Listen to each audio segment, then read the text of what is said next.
사도신경으로 신앙 고백하심으로 7월 14일 새벽 예배를 하나님께 드리겠습니다. 나는 전능하신 아버지 하나님 천지의 창조주를 믿습니다. 나는 그의 유일하신 아들 우리 주 예수 그리스도를 믿습니다. 그는 성령으로 잉태되어 동정녀 마리아에게서 나시고 본디오 빌라도에게 고난을 받아 십자가에 못 박혀 죽으시고 장사된 지 사흘 만에 죽은 자 가운데서 다시 살아나셨으며 하늘에 오르시어 전능하신 아버지 하나님 우편에 앉아 계시다가 거기로부터 살아있는 자와 죽은 자를 심판하러 오십니다. 나는 성령을 믿으며 거룩한 공교회와 성도의 교제와 죄를 용서받는 것과 몸의 부활과 영생을 믿습니다. 아멘.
하나님 말씀은 디모데전서 5장 1절에서 16절 말씀입니다. 우리 한 목소리로 봉독합니다. 늙은 이를 꾸짖지 말고 권하되 아버지에게 하듯 하며 젊은이에게는 형제에게 하듯 하고 늙은 여자에게는 어머니에게 하듯 하며 젊은 여자에게는 온전히 깨끗함으로 자매에게 하듯 하라. 참 과부인 과부를 존대하라. 만일 어떤 과부에게 자녀나 손자들이 있거든 그들로 먼저 자기 집에서 효를 행하여 부모에게 보답하기를 배우게 하라. 이것이 하나님 앞에 받으실 만한 것이니라. 참 과부로서 외로운 자는 하나님께 소망을 두어 죄로 항상 간구와 기도를 하거니와 향락을 좋아하는 자는 살았으나 죽었느니라. 내가 또한 그것을 명하여 그들로 책망받을 것이 없게 하라. 누구든지 자기 친족 특히 자기 가족을 돌보지 아니하면 믿음을 배반한 자요 불신자보다 더 악한 자니라.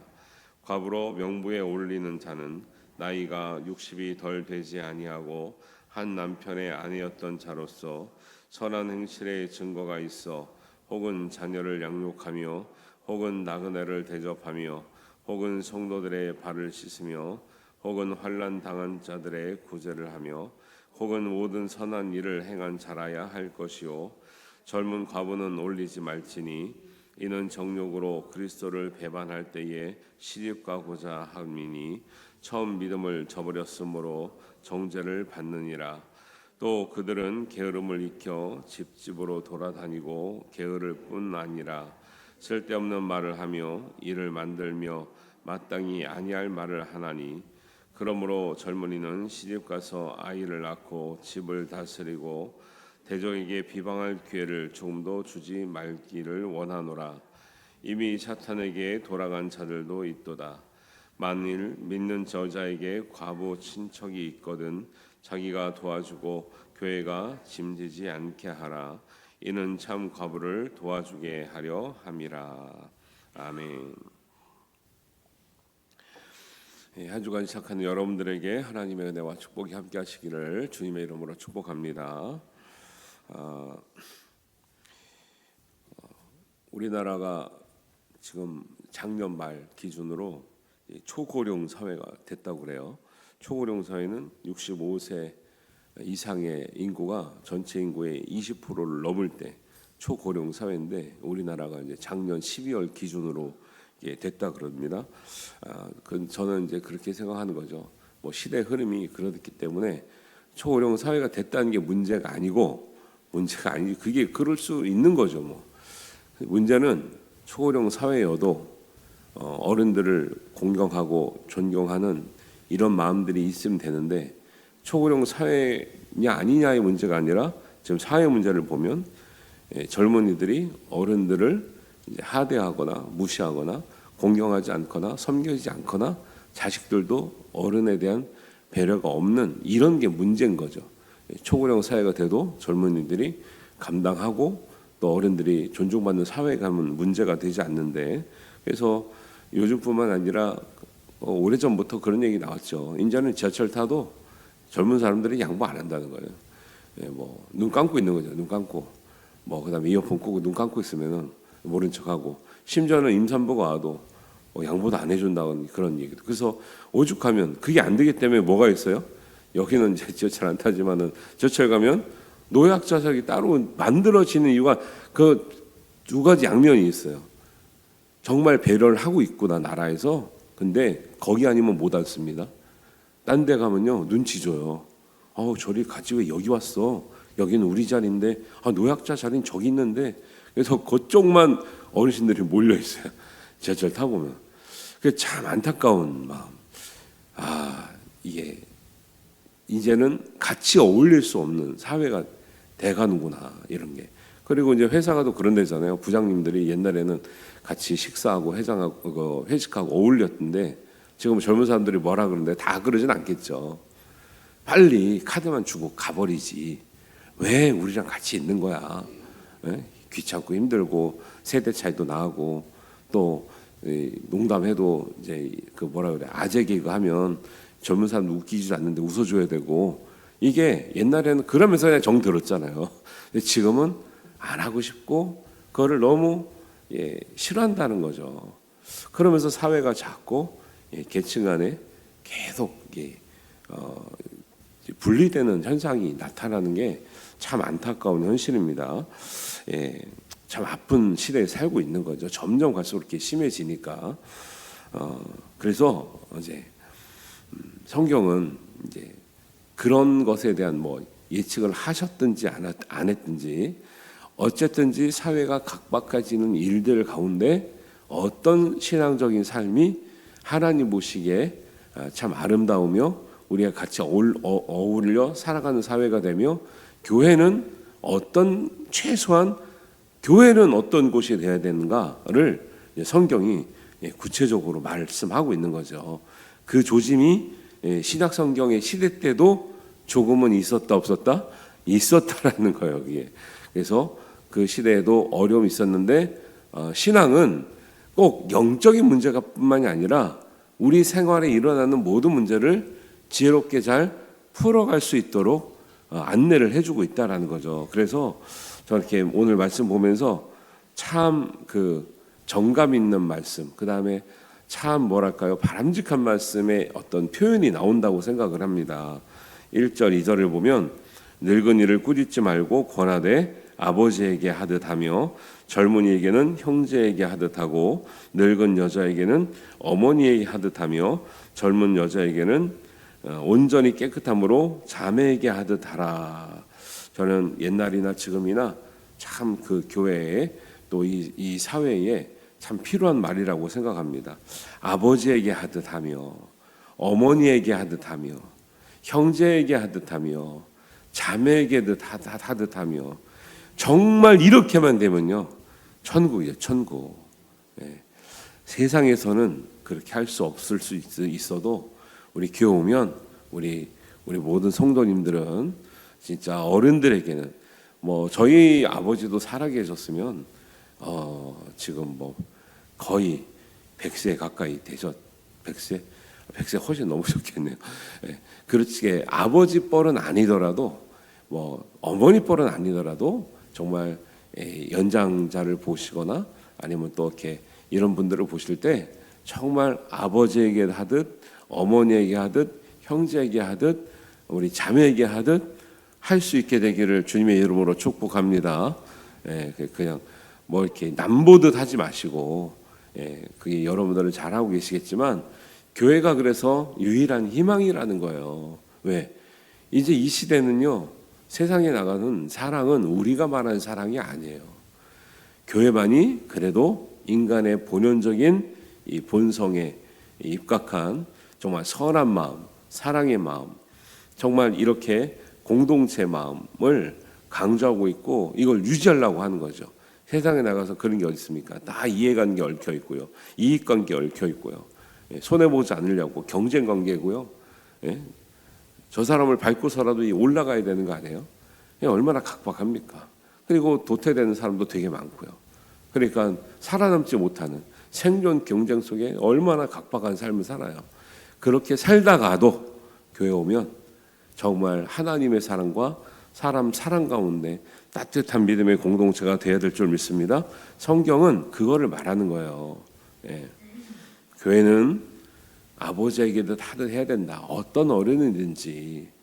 근데 뭐 사실 아버지도 아버지 나름이긴 하죠. 괴팍한 아버지도 있고 좋은 아버지도 있지만 그래도 기본적으로 우리의 마음은 아버지에게 하듯 어머니에게 하듯 형제에게 하듯 자매에게 하듯 하는 것이 하나님의 뜻이고 성경에도 나오잖아요. 이것이 하나님이 받으실 만한 것이다. 4절 끝에 보면 이것이 하나님 앞에 받으실 만한 것이다. 이렇게 말씀하고 있으니 우리가 신앙의 공동체, 믿음의 공동체 안에서 좋은 모습으로 우리가 섬기고 사랑해야 될 줄로 믿습니다. 이제 이것이 각박해지는 사회. 지금 정말 심히 걱정되는 게요. 지금 AI 로봇가 진짜 너무 사람같이 나온다니까 지금 벌써요. 근데 한번 20, 30년 지나면 와 정말 어떻게 될까. 우리가 어릴 때 진짜 중학교 때 초등학교 때 로봇은 만화에만 나오고 영화에만 나오는 거였거든요. 지금 진짜 나와서 춤도 추고요, 뭐 뒤집기도 하고 막 사람이 춤추는 동작, 막 비보이 하는 사람들 있잖아요. 그 동작은 기계가 따라할 수 없는 동작이거든요. 다 압니다 지금. 생각하는 거, 말하는 거, 뭐 지식 이런 거는요 이미 뭐 훨씬 넘어서진 거죠. 그러니까 지금도 애들도요 옛날에는 이제 어릴 때 생활의 지혜가 부족하거나 지식이 부족하면 다 누구에게 물어요? 어른에게 묻잖아요. 어른에게. 엄마, 아빠 이거 어떻게 해야 돼요? 뭐 삼촌, 뭐 할아버지, 할머니 이거 어떻게 해야 돼요? 요즘 애들 물어요, 안 물어요? 안 묻죠. 오히려 엄마는 그거 몰라서 그래. 할아버지 잘 모르잖아요. 그냥 컴퓨터 해야지 뭐. 이걸로 물어보면 돼요. 됐어요. 필요 없어요. 아닌 것 같은데? 막 내가 찾아봐. 그러니까 이게 어른의 존중감 떨어지는 거예요. 왜? 어른은 이제 모르는 사람, 어른은 시대에 뒤처진 사람, 어른은 우리랑 안 맞는 사람 이렇게 돼버리는 거예요. 옛날에 어른은 그래도 지혜 있는 분, 공경해야 될 분, 우리를 가르쳐 주시는 분 이렇게 됐는데 지금은 어른 되면 일단 지식이 부족하다. 어른 되면 우리랑 불편하다. 이런 세상이 되는 거죠. 어떤 면에서 그래서 교회가 할 일이 더 많은 거죠. 교회에서 세상에서는 그렇지만 교회에서는 존중받고 사랑받고 서로 사랑하고. 예. 그래서 우리는 효가 동양사상이라 그러지만 동양사상이라는 것은 후대에 나온 거죠. 오히려 2000년 전에, 오히려 3000년 전에, 아니면 4000년 전에 하나님은 성경을 통해서 부모님에 대한 것을 효나 부모 공경을 잘 하라고 나와야 그거는 상관없다고 나와요. 잘 하라고 나오죠. 그래서 오늘도 4절에 보면 만일 어떤 과부에게나 자녀나 손자들이 있거든 그들로 먼저 자기 집에서 효를 행하여 부모에게 보답하기를 배우게 하라. 이것이 하나님 앞에 받으실 만한 것이라. 효를 배우게 하는 게 하나님 뜻이라는 거예요. 그래서 집에서 여러분 어버이 주일도 제가 말씀드렸지만 자꾸 자녀들이 성기를 나갈 때 됐다 그렇게 하시면 안 돼요. 애들이 못 배웁니다. 부모 공경하기를 못 배우는 시대예요. 할 거는 하게 하고요. 부모님 생신도 좀 기억하게 하고요. 지된 생일 때는 그렇게 챙겨달라 그러면서 부모님 생일 알아요 몰라요? 모르잖아요. 그리고 뭐 와보지도 않잖아요. 못 와봐도 전화라도 드릴 수 있고 마음이라도 써야 되는 거죠. 점점 이제 어르신들이 부모님들이 연세 들어가는데 언제 그러겠어요. 그러니까 자주 우리도 부모님한테 다 잘 못했지만은 후회하는 게 뭐예요? 돌아가시고 나면 잘 해드릴 틈이 없었잖아요. 뭔가 섬길 수 있는 시간이 없었잖아요. 그러고 후회하는 게 인생이에요. 그런데 그래도 우리 시대까지는 마음은 좋았는데 이제 우리 밑에 시대는 이제 아예 신경 안 쓴다니까요. 근데 우리가 신앙적으로 우리도 잘해야 되지만 우리 자녀들에게 남겨줘야 될 이 신앙의 유산 중에 이 효가 있고 공경이 있다는 것을 우리가 꼭 알고 신앙과 부모 공경, 어르신 공경에 대한 것을 꼭 물려줄 수 있어야 되고요. 잘 가르쳐줄 수 있어야 돼요. 이런 것들이 성경에서 굉장히 중요하게 말하는 것은 지금 디모데가 에베소 교회에 남아 있는데 바울이 디모데에게 젊은 이제 목회자에게 교회를 너희가 섬기고 목회를 할 때 반드시 이 부분을 중요하게 가르쳐야 된다고 강조하고 있다라는 거죠. 이게 없어지면 교회도 그냥 조직인 거죠. 교회도 그냥 사회인 거죠. 교회도 뭐 시민단체처럼 흘러가는 거죠. 교회는 항상 생각할 게 이익 집단이 아니고요. 경쟁 집단이 아니고 우리가 뭘 남기려는 게 아니라 서로 섬기고 사랑해서 사람을 존중하고 하나님 사람으로 우리가 세워가려고 하는 믿음의 공동체인 것을 꼭 기억하시길 바랍니다. 그게 아니고 다른 생각이 들어오면요, 교회도 경쟁해야 돼요. 교회도 남겨야 돼요. 교회도 뭐 막 서로 막 계산해야 되는 거죠. 그렇게 가면은 본연의 어떤 이제 교회의 어떤 사명을 잃어버릴 수도 있다라는 것을 말씀하고 있죠. 그래서 이제 성경에는 특별히 오늘 본문에는 이 과부의 문제가 나오는데 5절에는 참 과부 나오고 그다음에 11절에는 젊은 과부가 나오잖아요. 상대적으로 나옵니다. 참 과부는 3절에처럼 참 과부인 과부를 존대하면서 5절에 보니까 참 과부로서 외로운 자는 하나님께 소망을 두어 주야로 항상 간구와 기도를 하거니와 그래서 참 과부는 적극적으로 도와라고 말하는 거예요. 참 과부는 어떤 과부냐? 정말로 홀로 된 여인인데 자식들이나 친척이 없어서 외롭고 생계 유지가 힘든데 정말 마음으로는 하나님께 최선을 다하며 선한 증거가 있는 사람이라고 나와요. 9절에 과부로 명부에 올릴 자는 나이가 60이 덜 되지 않고 60이 넘어야 된다는 거죠. 한 남편의 아내였던 자로. 한 남편의 아내였다는 건 뭐냐면 가정생활을 건전하게 했다라고 하는 거죠. 아니 두 남편 세 남편 있는 사람도 있었다니까요. 옛날에는. 그래서 10절에 보면 선한 증거가 있어서 나그네를 잘 대접하고 성도를 발을 씻기고 혹은 환난 당하는 자를 구제하고 혹은 모든 선한 일을 행한 자라야 할 것이요. 그래서 여러 과부가 있지만 신실한 과부를 적극적으로 도와라는 거예요. 왜냐하면 과부들이 옛날에는 많이 있었죠. 왜냐하면 남자들이 전쟁에 나가서도 죽는 경우도 있고 일찍 죽는 경우도 있고. 근데 과부로서도 본이 되는 과부를 잘 돕는 것이 교회에게 유익이 된다. 반면에 말하는 게 뭐냐면 젊은 과부는 명단에 올리지 말라 그래요. 11절에 보니까 젊은 과부는 올리지 말아라. 올리지 말라는 건 명단에 올리지 말아요. 도울 명단에 올리지 말라는 거. 왜냐하면 젊은 과부는 잘 할 것 같다가도 도움은 다 받았는데 때가 되면 정욕으로 그리스도를 배반할 때에 시집가고 자민이 이렇게 나와요. 그다음에 12절에 처음 믿음을 저버렸으므로 정죄를 받느니라. 그러니까 우리는 그때 당시의 상황을 모르니까 이게 뭔 소리야 이렇게 할 수 있는데 고민하는 게 뭐냐면 젊은 과부들은 예를 들면 과부가 됐다는 거 뭐냐면 그 당시에 내가 홀로 남았지만 하나님 위해서 헌신하고 신실하게 삼겠습니다라고 서약을 하고 구제도 받고 교회 도움을 받은 사람들이에요. 근데 젊은 사람 나이 드신 분들은 그냥 그렇게 살아가잖아요. 그런데 젊은 사람들을 그렇게 했더니 그 중에는 어떻게든지 이제 남자를 만나보려고 부정적인 방법으로도 만나다가 다시 시집가고 그다음에 안 믿는 사람하고도 상관없이 가서 믿음까지 떠나버리는 일들이 있었다라는 거예요. 이런 말을 하는 배경 가운데는 그렇기 때문에 교회에서는 과부라고 해서 무조건 돕지 말고 신앙의 모범이 되는 그런 여인들을 돕는 것이 교회의 유익이 되고 본이 되지, 안 그러면 사람들에게 손가락질 받는다 이거예요. 그래서 13절 14절에 이렇게 나오죠. 또 그들은 게으름을 일으켜 집집으로 돌아다니고 게으를 뿐만 아니라 쓸데없는 말을 하며 일을 만들며 마땅히 아니할 말을 하나니, 그러므로 젊은이는 시집가서 아이를 낳고 집을 다스리고 대적에게 비방할 기회를 조금도 주지 말기를 원하노라. 15절 이미 사탄에게 돌아간 자들도 있느니라. 이거는 사탄이 끌고 왔다는 소리가 아니라 안 믿는 쪽으로 갔다는 거. 신앙생활 잘하다가 안 믿게 됐다는 거죠. 유다가 그런 것처럼 배반하는 것처럼 갔다는 거죠. 그리고 사람들에게 이런 좋은 습관을 가지지 못한 과부를 돕다 보면 사람들이 손가락질 한다는 거예요.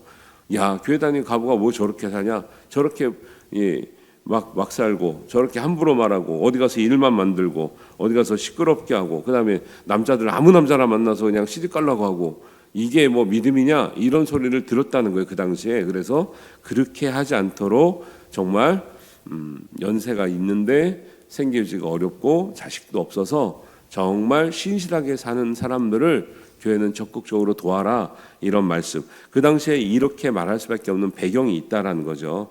그래서 16절에 보면 만일 믿는 자에게 과부 친척이 있거든 자기가 도와주고 교회가 짐지지 않게 하라. 이는 참과부를 도와주게 하려 함이라.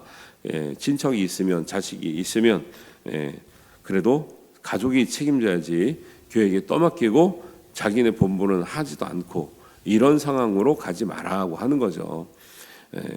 우리 안에서도 이제 그다음에 교회 안에서도 그런 일들이 있을 수 있는데 이런 성경은 삶의 구체적인 문제에 있어서도 지침을 주고 있다. 그리고 가장 좋은 방향을 우리에게 제시하고 있으니 이번 기회를 통해서 우리가 정말 부모님에 관한 것, 그다음에 교회 어르신에 관한 것, 또 형제 자매들에 관한 것에 대해서 어떠한 태도를 우리가 취하고 또 어떻게 섬겨야 될지를 잘 묵상하시고 하나님의 뜻이 여기에 있다라는 것, 우리가 효를 행하고 아버지에게 하듯 어머니에게 하듯 형제에게 하듯 또 자매에게 하듯 하는 이런 건강하고 우리가 정말 사랑이 넘치고 또 믿음 있는 신뢰 관계 속에서 생활하기를 우리 교인들에게는 바란다는 것을 꼭 기억하시고 우리가 정말 그런 믿음과 사랑이 소문이 나가지고 부흥하는 교회가 되었으면 좋겠습니다.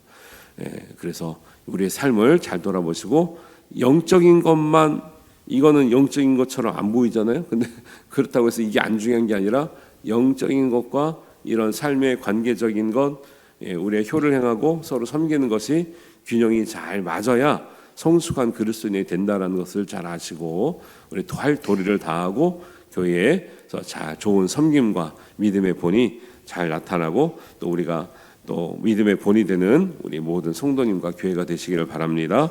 이 은혜가 하나님 여러분과 함께 하시기를 주님의 이름으로 축원합니다. 하나님 아버지 은혜를 감사합니다. 오늘 말씀을 통해서 우리가 교회 안에서 정말 어르신과 젊은이들과 우리가 어떻게 관계를 맺고 서로 존중하며 섬겨야 될 것을 우리가 말씀을 통해서 교훈을 얻습니다. 우리가 우리 부모에게 또 우리 교회 어르신들에게 우리 세상에서 만나는 이웃들에게 정말 하나님의 사랑과 은혜를 잘 전달하게 하시고 또 섬기게 하시고 정말 은혜를 드러나게 할 수 있는 우리 믿음의 본이 되게 하여 주시옵소서. 우리 자신이 사랑의 편지요 사랑의 향기로 살게 하시고 하나님의 복음의 편지와 정말 복음의 향기가 되게 하여 주시옵소서. 하나님께서 우리와 함께 하시며 우리에게 은혜 주실 줄 믿습니다. 또 하나님 우리 성도들 가운데 하나님 또 정말 연약한 가운데 있어서 하나님 치료받고 있는 성도들 기억하여 주시고 속히 회복되게 하시며 또 치료받는 우리 교역자에게도 하나님의 한량없는 은혜와 또 보호하심과 눈동자처럼 지키시는 은혜가 함께하여 주시옵소서. 하나님께서 모든 것 함께하실 줄 믿사오며 예수님의 이름으로 기도하옵나이다. 아멘. 하늘에 계신 우리 아버지, 아버지의 이름을 거룩하게 하시며 아버지의 나라가 오게 하시며 아버지의 뜻이 하늘에서와 같이 땅에서도 이루어지게 하소서.